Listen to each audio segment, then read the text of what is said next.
In this video, we will cover why feedback is crucial for the growth of individuals and teams and how it needs to be a two-way conversation to be effective. Traditionally, people think of feedback as a one-way process, where someone gives their opinion or criticism, and the other person simply listens. Feedback is actually a two-way dialogue because it involves both sharing and receiving ideas. For it to be helpful, the person receiving feedback should be able to ask questions and share their thoughts. This back and forth helps everyone understand each other better, making the feedback more useful. Feedback should be both positive and constructive. It can be really motivating and uplifting to have discussions about what's working well. Acknowledging the person's efforts is part of this. Positive feedback is best balanced with constructive feedback. This is where you ask the person if it's okay for you to give them some suggestions that can help them. It's really important that the other person feels that you have their best interests at heart and has the opportunity to discuss the suggestions with you. Emotional intelligence plays a vital role in delivering feedback effectively.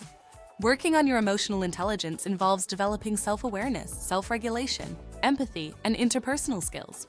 These skills help you to manage even the toughest of conversations and enhances the impact of your feedback.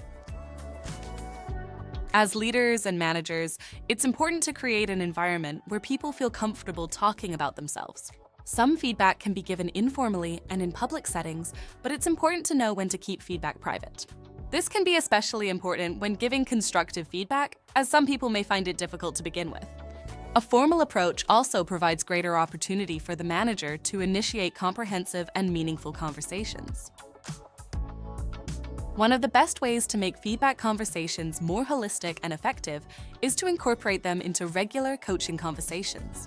A coaching conversation is simply a check-in between a manager and an employee, where the manager's goal is to support the employee's growth and development.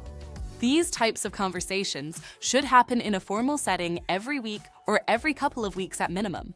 Informally, they can also happen daily. Leaders often think that giving feedback requires them to do all the talking, but feedback should always involve powerful questioning and active listening.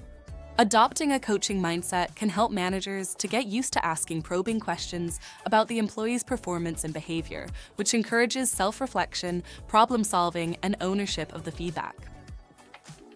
The key points to remember when giving feedback at work are as follows. 1. Feedback is a two-way conversation. 2. Work on giving both positive and constructive feedback. 3. Develop your emotional intelligence skills to have better conversations. And 4. Bring feedback into formal and informal settings, including regular one-to-ones. Check out our video on receiving feedback at work, as this will also help you develop your feedback skills.